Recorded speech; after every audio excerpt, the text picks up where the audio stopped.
Let's Achieve Change is a podcast by Pamela Grove, Doctor of Physical Therapy, Pain and Movement Specialist of Metanoia Education and Wellness Center. I propose to be that advocacy channel, making you aware, bringing the public more information on health and wellness topics, especially as it pertains to chronic pain and disabilities. I would like to be that voice for those silent sufferers out there who are not able to speak for themselves.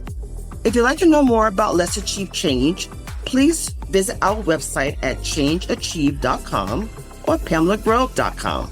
If you'd like to be a speaker or you know someone else who wants to be a speaker, also visit the website and leave your email information and we will be in touch with you as soon as possible. Let's Achieve Change will air every 2 to 3 weeks, bringing you various topics on health and wellness and making the public more aware of issues that are not being discussed. We thank you very much for tuning in. Hello, thank you for joining me today on Let's Achieve Change. I'm Pamela Grove, Doctor of Physical Therapy, Pain and Movement Specialist of Metanoia Education and Wellness Center. Listen, if you want to make some changes, you have tuned in to the right podcast. Now listen, don't forget to hit that notification button so that you can subscribe and you won't miss any future episodes on some changes you might want to make. Hello there, we're at episode 8 and we're wrapping up the series on autoimmune disorders. What a series this has been. We have to cover several things today before I do bring on my guest who is one who is very appropriate to wrap this one up because she has a success story. So we'll bring her on at the end. But before we do that, I do want to tie in all of the guests we had for the 7 episodes. I'm going to touch on there a little bit. And I also want to pay homage to my brother, Bishop Brundidge, late Bishop Brundidge, and tell a little bit about his story, how it intertwines with this subject. So let's first talk about the different ones that have been on, okay? So please go back if you didn't listen to any of these because they have so much you can glean from.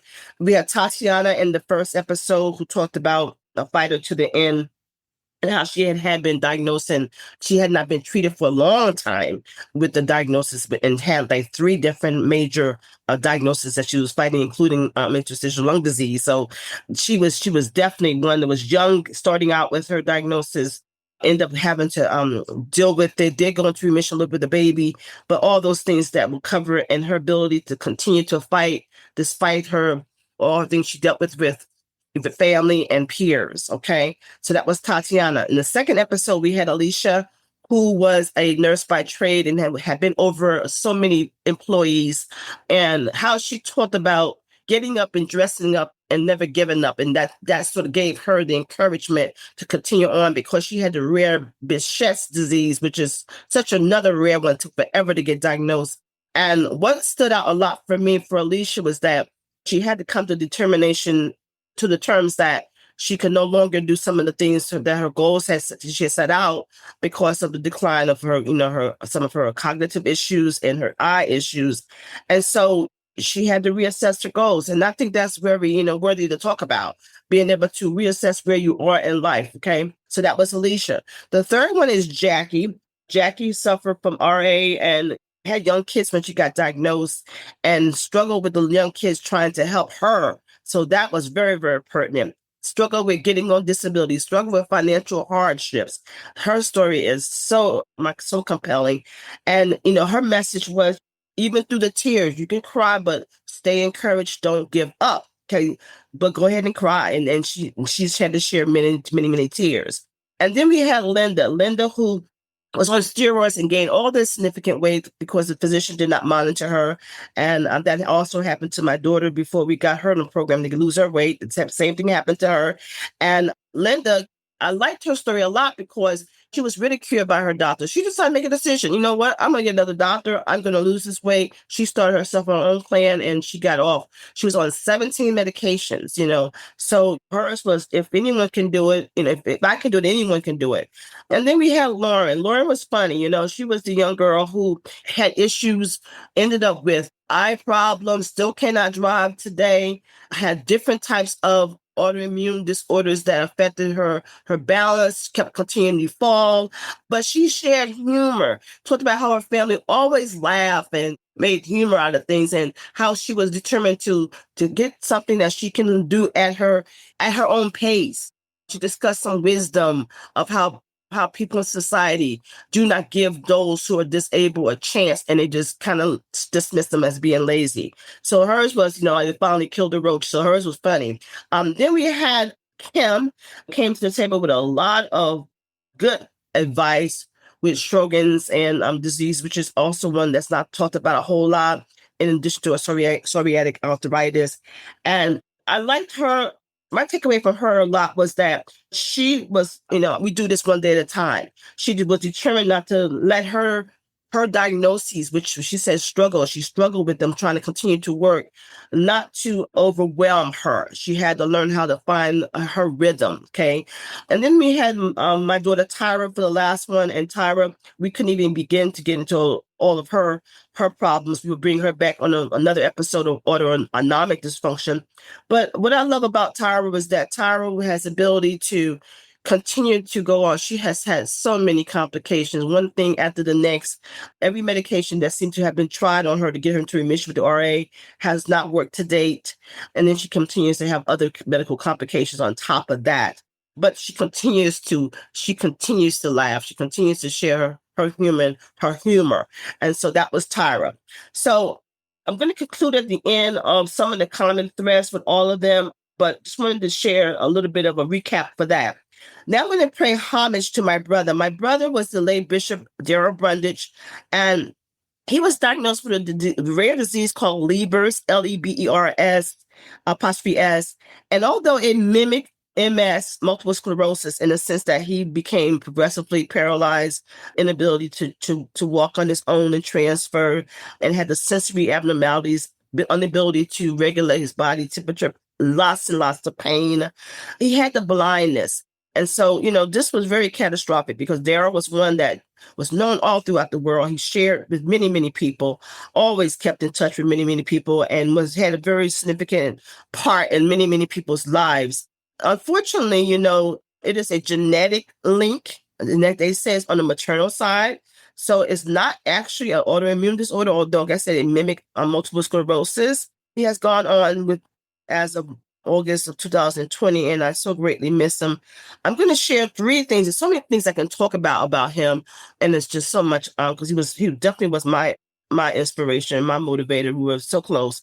One of the things I'm going to share is the fact that, like I say, he shared with people all over the world, kept in touch with people, motivated people, and when he got down, he didn't hear from people. He would often say, Pam, people will give you 2 weeks to be down and out, and then they go on with their lives. And so that was one of the things he often would say. The second thing was that his mind was still so brilliant. I mean, he was able to tell the contractors with his blindness how to build out some of the things in his church, and he could still see it, and he could tell them space by space, spot by spot, measurement by measurement, how to do that.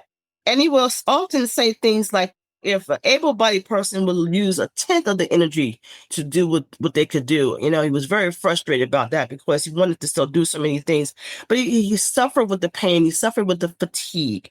But you often hear me speak of him a lot when do all the episodes, because he shares such epithet of grace and peace, dear ones. He would say that all the time, grace and peace, dear ones. And he would say it was nice, just nice to be nice. So I'm going to say that what stands out the most about Darryl was that he was a motivator, he was an encourager. He still did not forget birthdays and Mother's Day and special events. I can still get teary-eyed about that. But he was a perseverer. So he lived his life well, and he lived his illness as well. Okay. So now I'm going to bring on our guests, and then I'll come back and then we'll do a conclusion. So hello there. So excited to have Monique on today. She's our guest today. And before I introduce her and have her begin, Monique has a unique story because I think her story is a success story. So I'm very eager to share her story. I think we need some success stories out there. So I'm so excited about that. So Monique, would you please introduce yourself and tell everyone like how your disability started and your journey? Good morning. I'm Monique Carey. I was diagnosed with lupus in about, I think it was around 2003. I was going for just a regular checkup, and one of Okay. the medical assistants noticed that my fingers were discolored, and Oh, she wasn't of color, and okay. she had asked me, had I ever thought about, did I know what it was from? And I was like, no, I'm cold. So I just figured it was part of being cold. And she had Okay. suggested that I talk to a rheumatologist. Okay. And I was like, okay. I went to the rheumatologist and I So was telling, let's just back up a little bit because I'm going to always do that because I got to make okay. sure I zero in. Okay. So you said 2003, and I don't know if are you okay with sharing how old you were then, possibly? Oh, let me count. It's important. That's why I'm asking these questions. So we're talking about what, at least 21 years ago. Yeah. So I was about 22. Okay. So have you had any other problems that you noticed before then? No, No. Okay. Okay. So go no. ahead. Go ahead. Go ahead.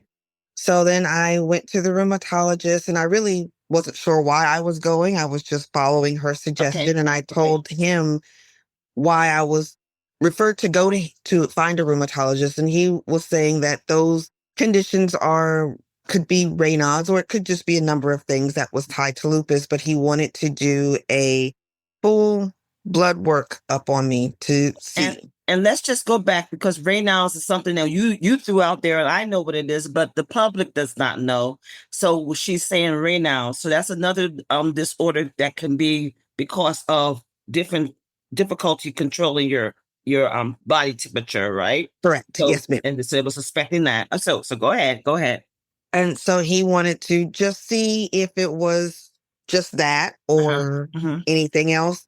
So he did a full blood workup on me, and it was which included an ANA test, which tests for autoimmune diseases. Right. And it came back that I had lupus along with And it Raynaud's. came back the first time, huh? Yes, ma'am. So we can Raynaud's and the lupus then. Yes, ma'am. Okay, okay, go ahead. Okay, okay, And he had asked me, did I know of anyone in my family that had it? And at the time, I did not. okay. And I told my dad, I told my family, and he said that only one person in our family had ever known to have lupus, and it was his niece, a cousin of mine. Okay. So he went through we did testing regularly. He put me on, he said it wasn't very active. It wasn't, my numbers from my blood work weren't very high. Hmm. So he put me on the very lowest dose of Plaquenil, is what I Okay. took. He Okay. didn't want to start me off on any steroids or anything. Okay. And we went through, let's see, that was 2000, every 6 months, every 3 months for a while. And then it stabled out. And then it went to every 6 months. And by the time, let's see, 2007, it had become inactive. Okay. So let's go back. So this is just blowing my mind because I don't hear this too often at all. So in that 4 years, you were not having any symptoms at all? The only symptoms I had was it felt like a really bad case of arthritis, like my joints. And I never really noticed it until after I got diagnosed. I could have had them before, but it wasn't something that I had a lot. It was like my joints would feel really achy, and I just Okay. figured I have a history. My mom and my dad both have arthritis Okay. on in their side, so I just figured it was just something that I had inherited down with the knees, the Okay. fingers, because I cracked my Okay. knuckles a lot. Okay. Okay. And And where were you experiencing it? Just in your hands? That's it? my hands, my wrist, which I broke my wrist when I was younger, so I just thought it was that. Okay. Okay. My Okay. feet and ankles, and I had sprained my right ankle a lot, so I just thought it was that. And Yeah. my rheumatologist said it could possibly well be partially of that, but a lot of it was coming from my lupus because my inflammation. I had a lot of inflammation, Mm-hmm. and I won't say that I was the best at taking medicine because I hated taking medicine. So eventually I wouldn't recommend it, but I just forgot a lot to take my medicine. And I just kind of stopped taking it on my own, which is not something that I would recommend. You mean your Plaquenil? Yes. Oh, wow. Okay. Interesting. Okay. And he would ask me, and I would be honest, and he would ask me, have you been taking your medicine regularly? Because you haven't been asking for refills. And I said, I have to be honest, I haven't. I Mhm. haven't had, this was around the third year of Okay. being diagnosed. Okay. And I said, I haven't. I haven't had a lot of symptoms and I've just not been taking it. And Mhm. so he wanted to monitor me off of it to Okay. see if it would work. So he went back to every 3 months just to monitor me off the medicine. Okay. And he said with the blood work with those 3 months, they were still inactive. Wow. So he went to 6 months. So that's why in 2007, I stopped seeing him in 2008. But in Okay. 2007, from about the end of 2006 to 2007, in those last 6 months, none of my levels were active at all. Wow. Wow. That's amazing. And I've only had one flare up, and that's when I got pregnant in 2010. So I went back to him and he said they were slightly elevated, but he attributed that to being pregnant and your hormones change Mhm. a lot. Mhm. And after I had my daughter, I saw him for about another year. Mhm. And I would say the month after I had my daughter, when I saw him, he said that my levels were back to being inactive, but he wanted to keep an eye on me just to Right. make sure they stayed Right. that way. And they Right. have. Right. And that was 2011, and I have not had to go back. Well, you are a miracle. Yes. Yes, I am. You are a miracle. And I just like I said, I wanted to share your story because you are a success story. And so many people I would love to hear this story and know that they could experience this, you know. But what I wanted to do was I wanted to make sure that people were aware that this can happen. Yes. So that because sometimes people don't believe that it can never be the case for anyone. You know what I mean? Right. So since your story is a little different, I'm going to slant the interview a little bit differently. Okay. Okay. So your symptoms were always mild that you can remember, right? That I can, except for like if I got sick, I can remember one time I woke up and I wasn't experiencing any other symptoms besides I felt like I was laying on broken glass. Hmm. And when I stood up, it felt like I was walking on needles glass. And I was like, something is wrong. And so I went to the ER and they And what, wanted, but not to interrupt you, but what year was this in reference to everything? let's see, this was 2004. So were you on the Plaquenil during this time? I was on the Plaquenil at this Okay, time. okay, okay, all right, okay.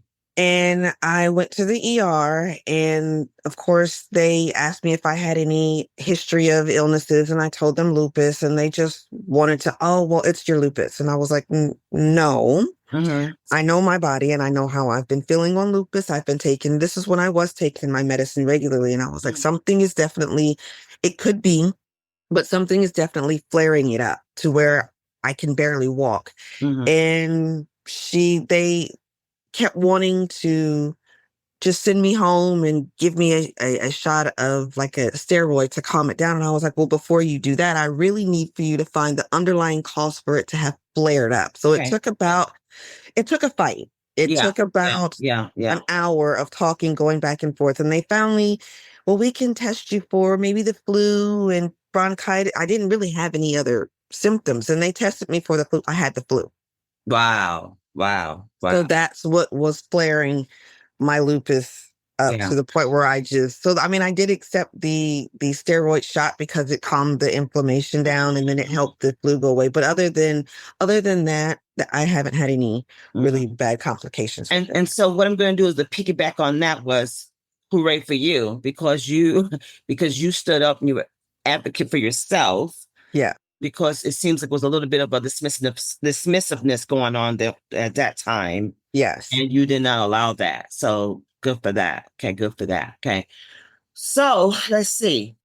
Other than that experience with that traditional medical model, you've had good results with your rheumatologist. You seem to have gotten follow-up right away to get Yes. referrals. So you've had good positive responses, right? Is that what you can say? Yes, ma'am. He was a very thorough rheumatologist. He started off in Lawrenceville and he was always asking detailed questions He always wanted to know anything that I had any concerns over. He wouldn't let me leave the office unless I was sure I discussed everything. And then he ended up moving out to Lawrence to Marietta. And I lived in Lawrenceville. I followed him all the way out there because I wasn't. Yeah. It was hard to find a very good doctor that Oh, yeah. actually is there for the patient and not the money. Oh, yeah. Oh, yeah. And when I found him, I followed him wherever he went. And even when I got pregnant years later, I went back to him. I didn't want to find another rheumatologist to see me. I went back to him. Is he still practicing? I'm not sure because I haven't needed to. Was he fairly older then at that time, or? I would say he might have only, he might have only been maybe 5-10 years older than me. He wasn't. So I want you to give his name if you don't mind, only because of such a positive response. So somebody listening to this might want to look him up. His name was Roel Kurubin, Queurubin. Queurubin. Okay, got it. Okay, roll it. He was awesome. Okay, good. It's good to have a good report. Yeah, it's good to have a good report.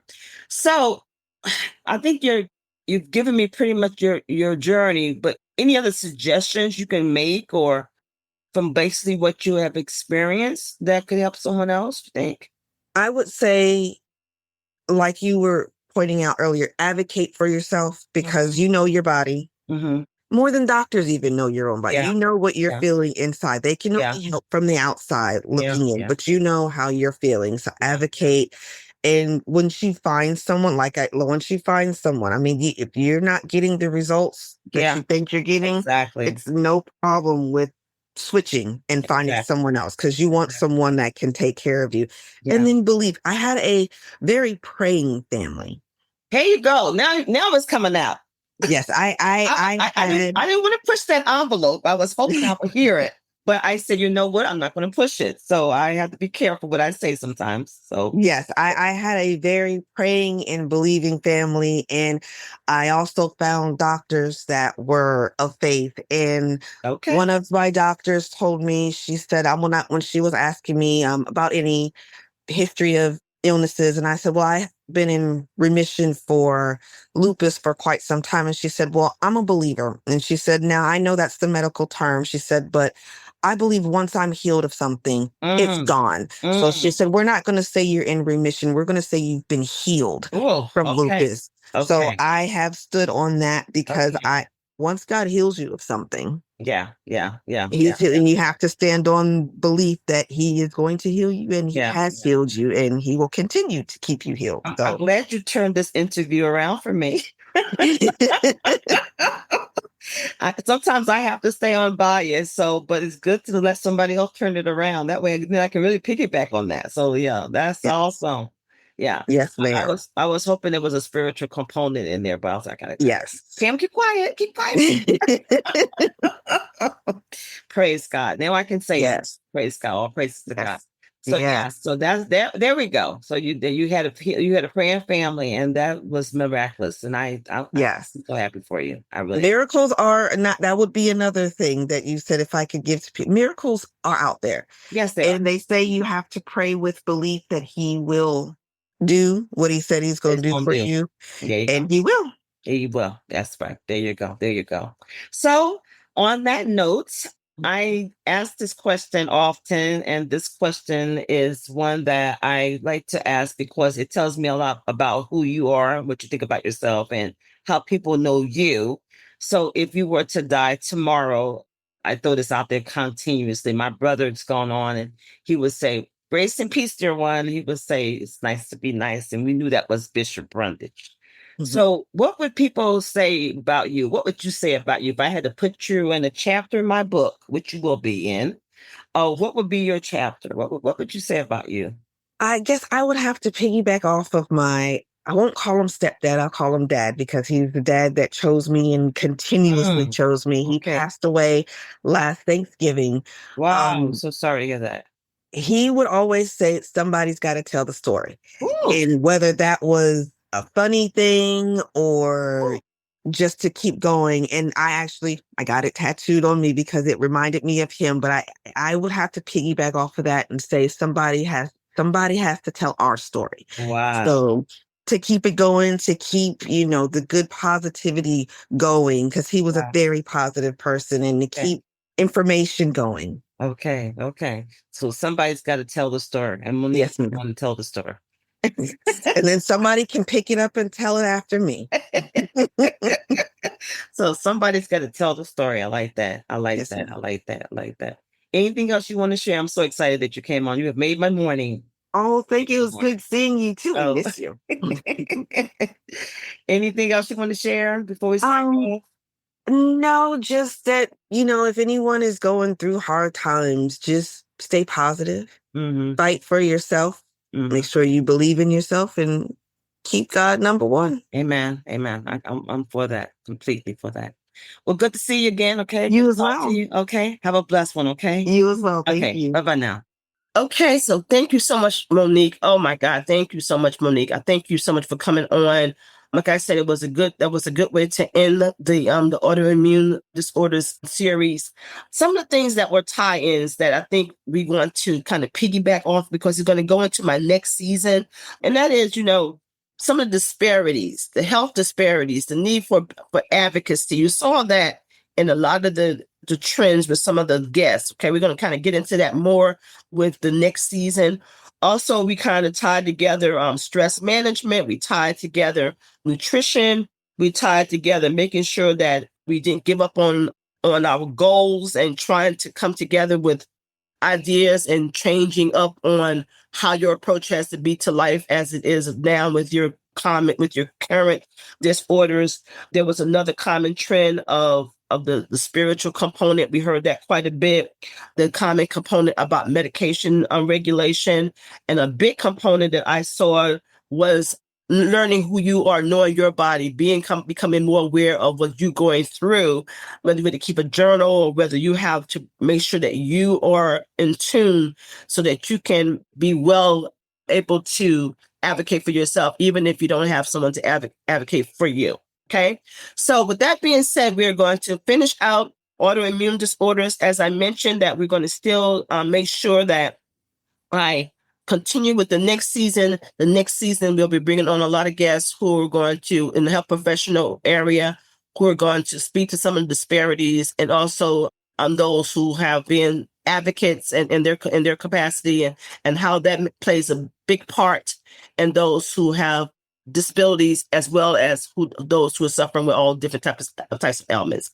Once again, thank you so much for tuning in. And remember, if you want to tell your story, and you know someone else who wants to tell their story, please get in touch with us on changeachieve.com or pamelagrove.com. There'll be a space there that you can email us, and we will get in touch with you. Until next time, talk to you soon. Thank you for tuning in today at Let's Achieve Change. Don't forget to like, share, and subscribe. You will find out more about Metanoia Education and Wellness Center on our website at changeachieve.com. We welcome your questions and your feedback. Please feel free to fill out the form on the website, and we will contact you directly. I pray that you prosper and be in good health, even as your soul prospers. Remember, it's all about the change. Thank you.